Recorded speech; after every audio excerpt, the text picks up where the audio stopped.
नमस्कार मित्रांनो, ध्रुव राठी यूट्यूबर यांनी नरेंद्र मोदी यांच्याबद्दल का स्पर्धा पास केला त्या संबंधित संपूर्ण माहिती आपण या व्हिडिओमध्ये घेणार आहोत। तर नरेंद्र मोदी का नाही मागत आपल्या कामावर वोट, शेतकऱ्यांच्या मालाला हमीभाव, पीक विम्याचे पैसे, नुकसान भरपाईचे पैसे, अवकाळीचे नुकसान, make in India, made in India, आदर्श गाव, smart city, bullet train 15 lakh, skill India, Mudra loan, look east policy, करोडो रोजगार, नारी शक्ती, बेटी बचाव बेटी पढाओ, कोरोना, अग्निवीर, काही तर असं असेल ज्यामुळे आपण इलेक्शन लढू शकू। 10 वर्षात नरेंद्र मोदी यांनी एकही कॉन्फरन्स घेतली नाही आणि असा एकही इंटरव्ह्यू दिला नाही ज्यामुळे पत्रकार खडेतोड त्यांना प्रश्न विचारेल। तर मित्रांनो, आजच्या व्हिडिओमध्ये नरेंद्र मोदी यांची मानसिकता काय आहे त्याबद्दल संपूर्ण सखोल माहिती आपण यूट्यूबवर ध्रुव राठी यांनी आपल्या दाखवलेल्या व्हिडिओनुसार आपण सांगणार आहोत। नरेंद्र मोदी यांनी त्या संबंधित संपूर्ण माहिती या व्हिडिओमध्ये आपण बघूया। तर मित्रांनो, यामध्ये तुमचे संपूर्ण डोळे उघडणार आहे की पंतप्रधान मोदी हे नेमके कसे आहेत। जे आजही मोदींना सपोर्ट करत आहेत त्यांनी आज नक्कीच डोळे उघडणार आहे। सुरुवात त्यांच्या लहानपणापासूनच करूया। त्यांचं शिक्षण हे भागवतचार्य नारायणचार्य स्कूलमध्ये झालं आहे। त्यांच्या एका टीचरने सांगितलं की हा खूप हुशार मुलगा होता। नरेंद्र मोदी त्यांचा लहानपणापासूनच ॲक्टिंग करायला आवडत होती, पण त्यांना जर मेन रोल मिळाला नाही तर ते भाग देखील घेत नव्हते, असं देखील ध्रुव राठीच्या व्हिडिओमध्ये सांगण्यात आलेलं। वयाच्या 8व्या वर्षी ते RSSमध्ये प्रवेश केला। 1958मध्ये दिवाळीच्या दिवशी वडनगर ते RSS शाखामध्ये ते बाल स्वयंसेवक बनले। त्यानंतर मित्रांनो, 22व्या वर्षी 1972मध्ये RSSचे ते प्रचारक देखील बनले।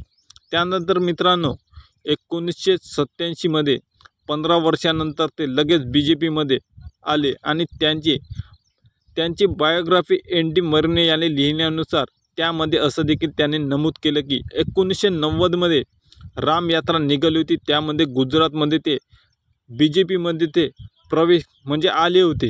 त्यानंतर त्यांना 1995मध्ये नरेंद्र मोदी यांना नॅशनल सिक्युरिटी हे बनले होते। त्यानंतर 2001मध्ये ते गुजरातचे मुख्यमंत्री देखील झालेले होते आणि 2002मध्ये त्यांचे खूप दंगे झाले होते गुजरातमध्ये, त्यांचे आरोप देखील हे त्यांच्यावर झाले होते, असं देखील ध्रुव राठीच्या व्हिडिओमध्ये त्याने संपूर्ण माहिती मित्रांनो सांगितलेली आहे। हलाल वेब एक्सपोर्टिंग कंपनीकडून इलेक्ट्रॉनिक बॉन्डच्या नावाखाली नरेंद्र मोदी पैसे घेतात, असं देखील त्याने व्हिडिओमध्ये सांगितलेलं आहे। अनेक शेतकऱ्यांच्या आत्महत्या झाल्या, ते मरण पावले। प्रज्वल रोवण यांच्या व्हिडिओमध्ये 2900 महिलांना यौन शोषणाचे प्रकरण हे बघायला मिळेल। तर त्यामध्ये हिंदू महिला नव्हत्या का, हा देखील मोठा प्रश्न उपस्थित राहतो। जे महिला ब्रिजभूषण सिंग आंदोलनासाठी बसली होती ती पण एक हिंदूच होती, कारण नरेंद्र मोदी हिंदू मुसलमान करत राहतात, त्यामुळे ह्या महिला देखील हिंदू होत्या की नाही हा देखील मोठा प्रश्न होता आणि त्यांच्यावर मोठी अशी बिकट परिस्थिती आली। त्यामध्ये फक्त बघ्याची भूमिका घेतली का नरेंद्र मोदींनी। आपल्या देशामध्ये काही लोक अशी आहे की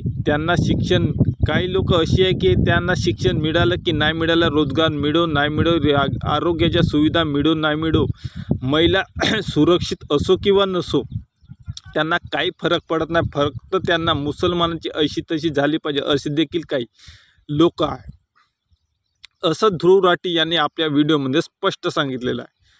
कधी मोदी म्हणतात की कपडे बघूनच दंगे करणारे माहीत होते।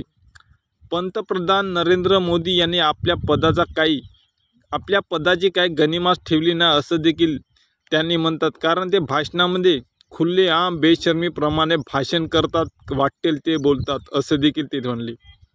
नरेंद्र मोदी यांनी 14 मेच्या इंटरव्ह्यूमध्ये नरेंद्र मोदी यांनी असं सांगितलं की मी हिंदू मुस्लिम करेल तर सार्वजनिक जीवनामध्ये राहण्याच्या लायकीचा नसेल, मी हिंदू मुसलमान करणार नाही, हा माझा संकल्प आहे, असं देखील त्यांनी एका इंटरव्ह्यूमध्ये स्पष्ट सांगितलेलं आहे। नरेंद्र मोदी वोट मागण्यासाठी ज्या भागात जातात त्या भागात आपलं नातं एक असं संवेदनशीलपणे आहे असं ते ठासून सांगतात।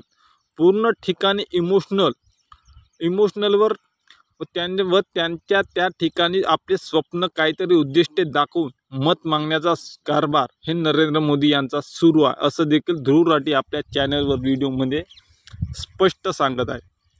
आणि त्याने एक नारा दिला देखील होता, आता लावला होता. त्यामध्ये का म्हटलं होतं, न खाऊंगा न खाने दूंगा. सत्तेत येण्यापूर्वी नरेंद्र मोदी म्हणतात की जेव्हा ते सत्तेत नव्हते 10 वर्ष अगोदर ते म्हटले की प्रधानमंत्री महागाईचा म देखील उच्चारत नाही, पण आज त्यांच्याच काळामध्ये एवढी महागाई वाढली की आकाशाला ठेपली आहे. तर मित्रांनो, समोरील दुसऱ्या व्हिडिओमध्ये बाकीचा भाग आपण बघूया.